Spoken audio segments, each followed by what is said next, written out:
Amis, bonjour, on va parler des élections américaines. Première règle, si vous avez compris les élections américaines, c'est que vous n'avez rien compris. Par contre, si vous n'avez rien compris, c'est que vous avez tout compris. Parce que là-bas, même les Américains, ils n'ont pas compris. Même Trump, aujourd'hui, il croit encore qu'il a gagné. Il a rien compris. Alors les amis, rire c'est très bien, mais rire et apprendre c'est encore mieux. C'est pour cela que j'ai fait des petites recherches pour essayer de vous expliquer les élections américaines. Parce que c'est le système le plus archaïque dans le monde. Ils sont anciens dans leur tête. Je vous explique. Déjà, pour commencer, c'est qu'aux États-Unis, il y a deux grandes parties, les démocrates, les républicains. Pour faire la différence, si un jour tu allumes la télé américaine et tu vois un politique en train de parler, c'est les dents. Les républicains, ils sourient jamais. Les démocrates, ils sourient tout le temps, même quand il faut pas sourire. Alors, Obama, il sourit. Donc, démocrate, Trump, on n'a jamais vu ses dents. Républicain, George Bush. Tu te rappelles George Bush? Le Bush comme ça. Bon, on voyait jamais ses dents, donc c'est un républicain. Biden, toujours la bouche ouverte. Démocrate. De toute façon, moi, je suis pas de politique, mais croyez-moi, avec le sourire ou sans sourire, un politique, à la fin de l'histoire, il t'envoie toujours dormir. La différence entre les États-Unis et le monde entier, c'est que dans le monde entier, quand tu vas voter pour X, ta voix, elle va directement chez X. Boum. Aux États-Unis, non, ils sont compliqués.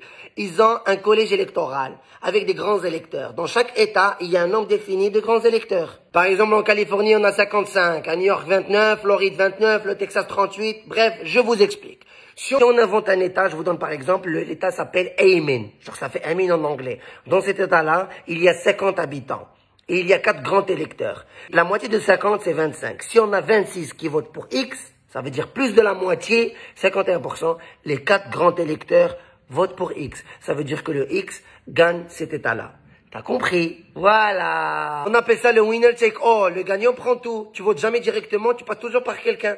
C'est comme si tu rentres dans une boulangerie, tu veux te jouer une baguette. Et là, il y a un grand électeur qui passe et te dit, t'inquiète, je m'en charge. Et en fin de journée, il sera avec un croissant.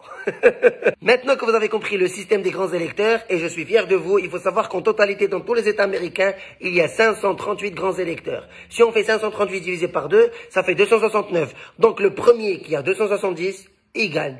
Et c'est pour cela, Biden, il a gagné avant Trump. Autre chose, si un jour tu passes devant la télé, il y a ton père, ta mère, ton cousin ou avec tes potes et tu regardes la télé américaine, les élections, tu comprends rien, tu vois trop de couleurs. Il faut savoir un truc, il y a 2 couleurs, il y a la couleur bleue et la couleur rouge. Quand c'est bleu, c'est démocrate. Quand c'est rouge, c'est républicain. Donc il y a red state et blue state. Et il y a swing state. Les swing states, c'est là où ils font les campagnes électorales.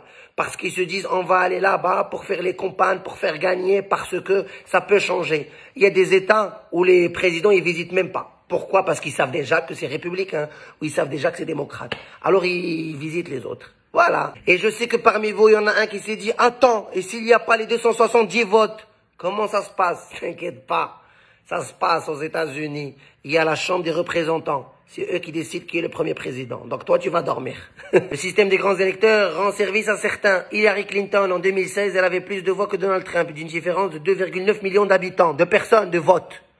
Donald Trump a gagné grâce aux grands électeurs. Amis, merci de m'avoir écouté. J'espère que je n'ai pas été long. J'ai mal à la gorge, j'ai trop parlé. J'espère que je vous ai pas saoulé. En tout cas, j'espère que mes informations ont été utiles pour vous. N'hésitez pas à partager avec moi les informations qui vont nous être utiles.